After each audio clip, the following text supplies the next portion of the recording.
ডিজিটালে সারা দিন নিবেদন করছেন Dutta jewellers, PS road, Cooch Behar.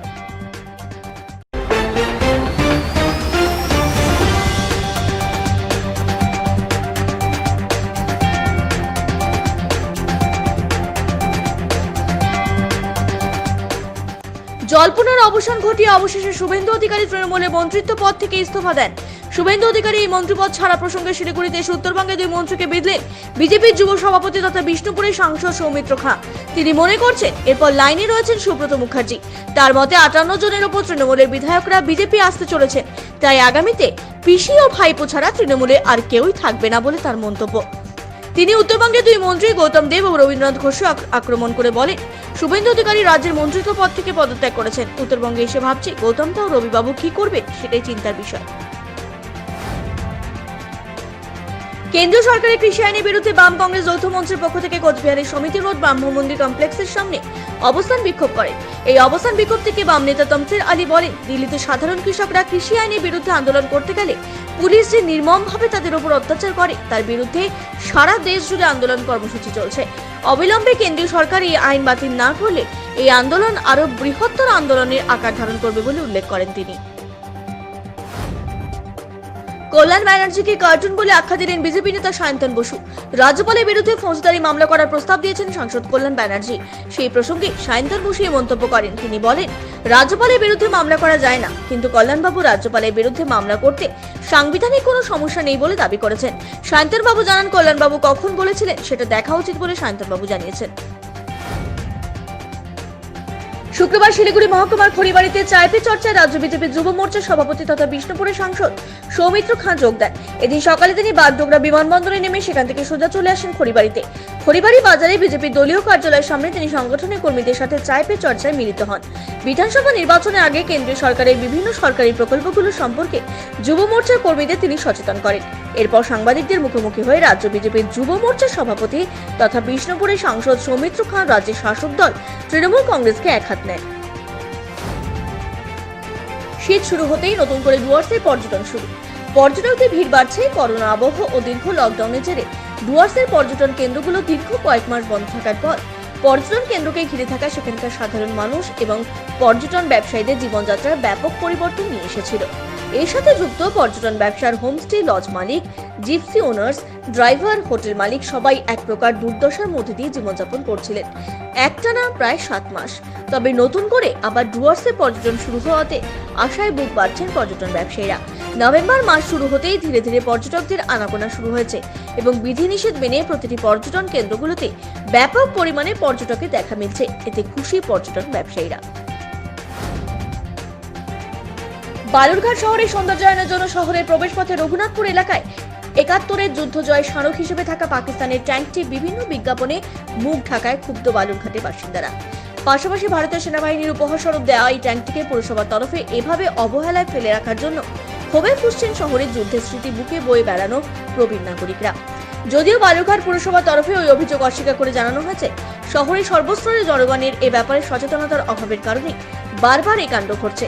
Balurghat শহরের সৌন্দর্যায়ন 1971-এর ভারত পাক ভয়াবহ যুদ্ধজয় স্মারক হিসেবে শহরের রঘুনাথপুর এলাকায় প্রবেশ পথের ওপর এই পাকিস্তানি ট্যাঙ্কটি তৎকালীন যুদ্ধজয়ী সেনাবাহিনীর ব্রিগেডিয়ার লক্ষ্মণ সিং লাহোল শহরবাসীকে উপহার স্বরূপ স্থাপন করেন, যা ছিল যুদ্ধ বিধ্বস্ত বালুরঘাটবাসীর কাছে গর্বের ও বাংলাদেশ স্বাধীন হওয়ার স্মৃতিস্বরূপ দর্শনীয় স্থান।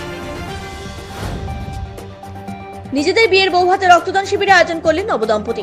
তুফানগঞ্জ পুরসভা 2 নম্বর ওয়ার্ডের বাসিন্দা দীপঙ্কর সাহা পেশায় একজন স্কুল শিক্ষক এবং নববধূ নিরুপমা সাহা একজন স্বাস্থ্যকর্মী।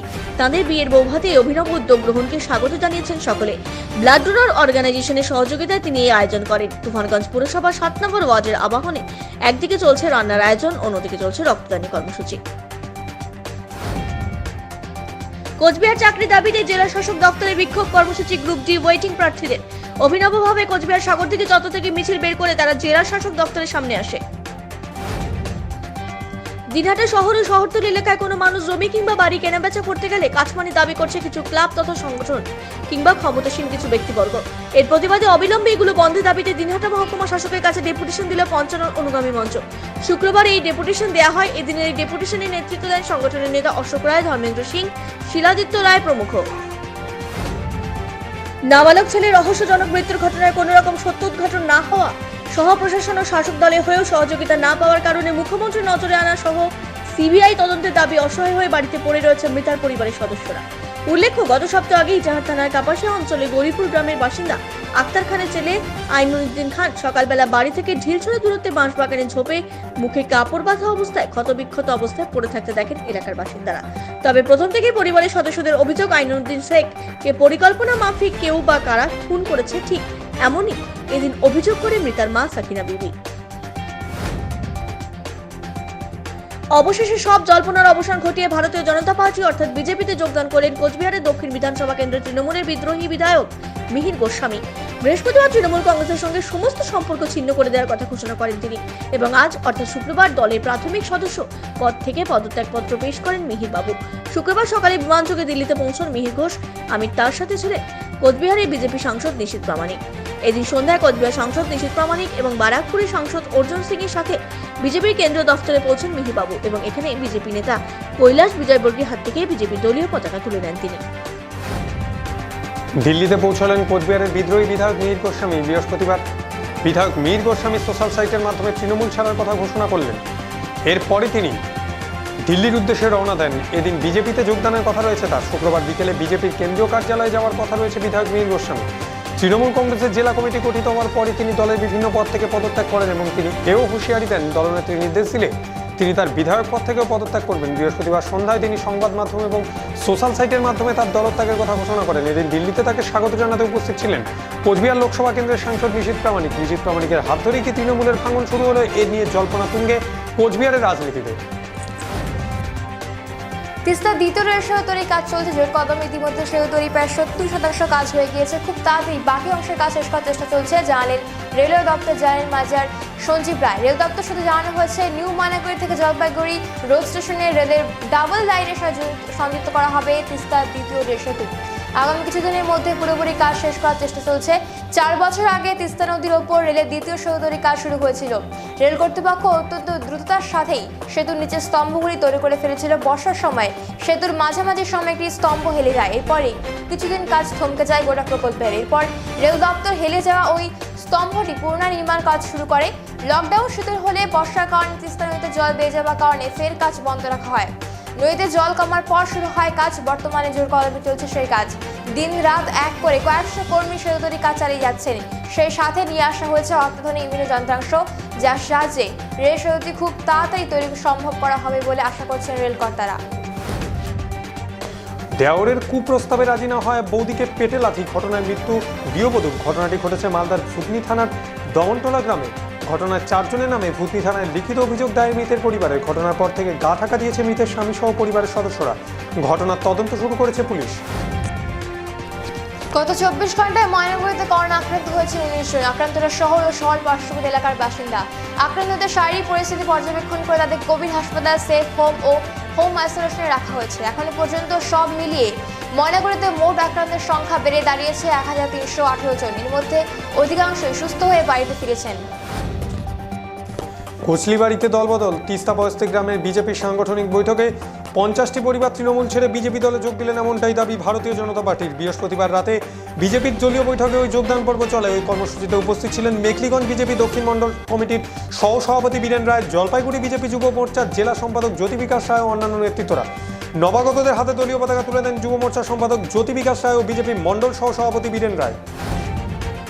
আসন্ন বিধানসভা নির্বাচনে উত্তরবঙ্গে পাখির চোখ করে এগোতে চাইছে ভারতীয় জনতা পার্টি, আর তাই ঘন ঘন বিজেপির জেলা কেন্দ্রীয় নেতৃত্বে আগমন ঘটছে শিলিগুড়িতে। শুক্রবার শিলিগুড়িতে এসে পৌঁছলেন বিষ্ণুপুরের সাংসদ তথা নেতা সৌমিত্র খা। শিলিগুড়িতে তার চায় পে চর্চার সহ সাংগঠনিক বৈঠক ও একগুচ্ছ কর্মসূচি রয়েছে তার।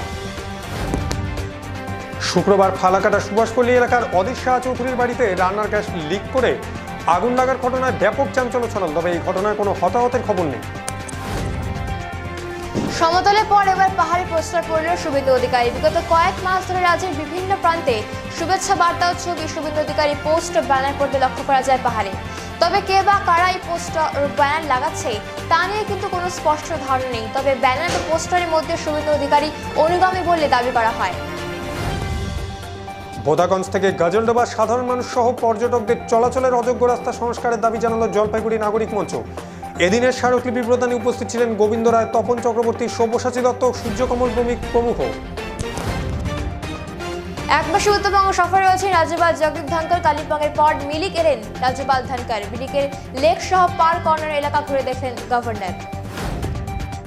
চলন্ত বাসে আগুনের ঘটনায় চাঞ্চল্য ছড়ালো ধূপগুড়িতে। ঘটনাটি ঘটেছে শুক্রবার সকালে ধূপগুড়ি জলপাইগুড়িগামী এশিয়ান হাইওয়ের উপর। এদিন জলপাইগুড়ি থেকে বীরপাড়া যাওয়ার পথে ওই বেসরকারি মিনি বাসটি ধূপগুড়ি স্টেশন মোড় পৌঁছতেই তার ইঞ্জিন থেকে ধোঁয়া বের হতে দেখেন চালক।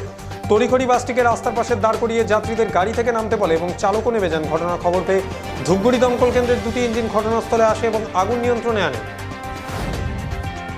বাংলার সংবিধান বিপজ্জনক অবস্থায় রয়েছে। এই সংবিধান ভেন্টিলেটরে রয়েছে। সংবিধানকে নষ্ট করার চেষ্টা করছে তৃণমূল। ভেন্টিলেশন থেকে সংবিধানকে বাইরে বের করে নিয়ে আসার চেষ্টা চালাচ্ছে রাজ্যপাল।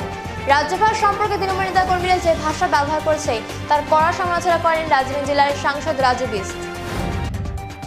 ডিজিটালে সারাদিন নিবেদন করলেন Dutta Jewellers, BS road, Cooch Behar.